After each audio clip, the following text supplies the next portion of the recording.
it wasn't really that much of an impact here then. What it was over here was that the things like the Cars, Joe Jackson and stuff were really what started the whole quote-unquote new wave in America. And it's not really until now that the Pistols are really starting to make an impact on the kids around, you know, with the whole punk idea. And through the Pistols, they're listening to things like the Dead Kennedys, Black Flag. A lot of the LA bands are starting to make a big, like at my store, besides the things like the Flock of Seagulls, the Ants, Duran Duran, the Spandau, and the whole thing, the big thing right now is the hardcore. Dead Kennedys, Black Flag. As soon as I get the shipment in, they're flying out the door. And with the hardcore people, it's just ripped up clothes, ripped up shirts, and, you know, just put on a Black Flag album, have a couple of beers, and bang your head, you know? If they don't have a name for it, they call it new wave or punk, if it sounds shitty.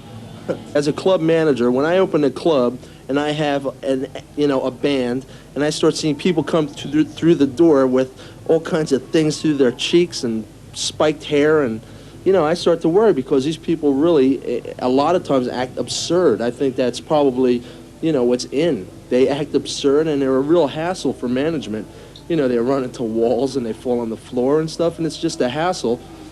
I mean, you know, the lawsuits you could have if these people felt anything, you know, but their nervous systems are like, you know, on the same level as some type of liver fluke. You get dressed up like Rod Stewart, dye your hair, stick a sock in your pants, and you rock and roll. And here I remember walking up the fast lane one time, I think the Ramones were playing, I see a kid come sailing out the door onto the street. Was in the club, he just whipped it out and peed on somebody's leg. And the one time someone taps Eric on the shoulder, he turns around, they whack him in the face with a blackjack. Well, that's happening, man. That's happening. That was part of it, you know. Man, that's happening. Eric loved that. I love it. That made him, you know, real fond of new wave music. That makes me love punkers, man. I love that. You never know when you're going to get stuck or beat. When it comes to the bar business, I'd rather have rednecks because they drink good bourbon, they pay a lot of money, and new wavers come in and ask you, can I have a cup of water, please? Eric may not like it, but punk, especially the hardcore variety, does seem to be rearing its ugly head in parts of America. But it is very much a minority interest, as I realized when I went down to my old high school. Punks? You mean like punk rockers? Yeah. Punk rockers? I don't like them, really. No, I like more of the rock and roll. In fact, I found that punk is such a non-starter amongst the kids at the high school that these kids have an annual fancy dress punk day. I asked them if there were any punk groups they do like. Yeah.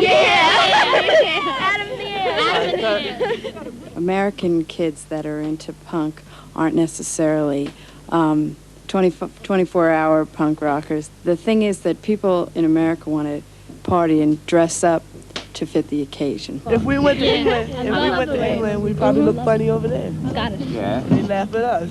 So. Yeah, the way we're dressed right now, do we look funny to kids? You look more conservative than people. Yeah, that's what we are. It's slowly but surely, I think it's going to flow over here. Like I said, we're a little bit behind, but what can you do? You know, there's not that much in America to rave about to start our own thing. And yet, how ironic that American musicians like Iggy Pop, Lou Reed, Patti Smith, Debbie Harry, and the Ramones were such an essential part of the early growth of punk in this country.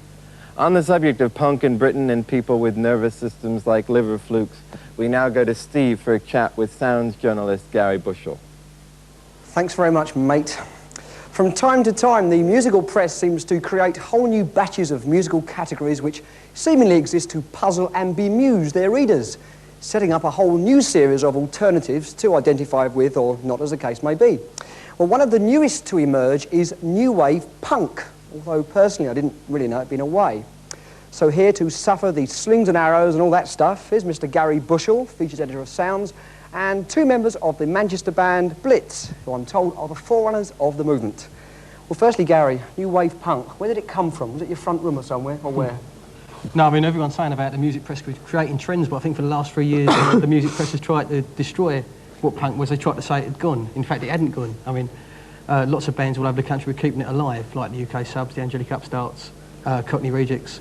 And now the actual pressure's built up from the grassroots so much that people can't ignore what's happening. Right, I mean, how do you justify the supposed political involvement? I mean, I'm quoting you here, I have a quote right in front of me, which says, the gutter press which indulges in scummy miscoverage. I mean, how can you justify the political involvement if that's happening?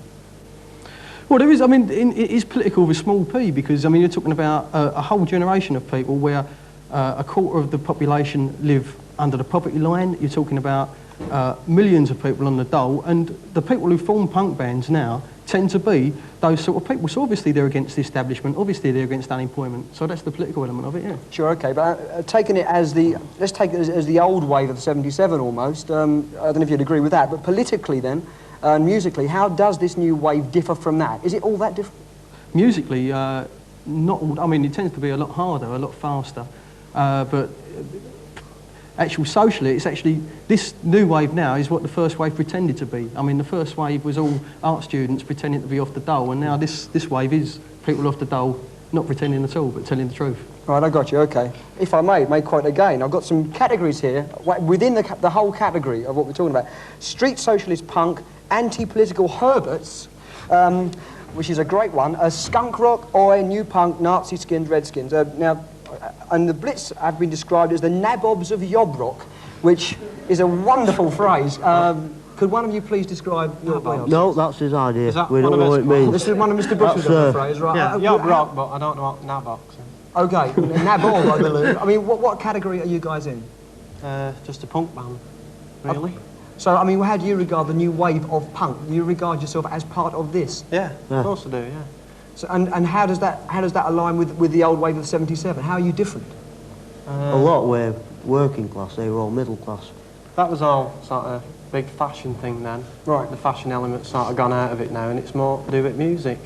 It's more what it should have been. Okay, I mean, out of that 77 wave, you had the Blondie and the Stranglers, maybe, who later went on to become, let's face it, top of the popsters. I mean, what's to prevent Blitz not doing that? What's going to stop you? We Are you will going to do. stop it? Yeah, no. You we want to to do top of pops? Yeah, of course we do. You would? Nothing against doing it. That's not against your morals or That's your what? principles or whatever? All them bands in 77, they said they didn't want to be rich. Right. And the next minute they were going around in limousines. Right? Sure. Well, anybody who says they don't want to be rich is either a liar or a bleeding idiot. Gotcha. Okay. Right? I do want to be sodding rich. We'll go on top at pops. Okay, well, that's fair enough. Right, gents, thanks very much. I'm sure this could go on for hours. Many thanks indeed. And over to you, Nicky.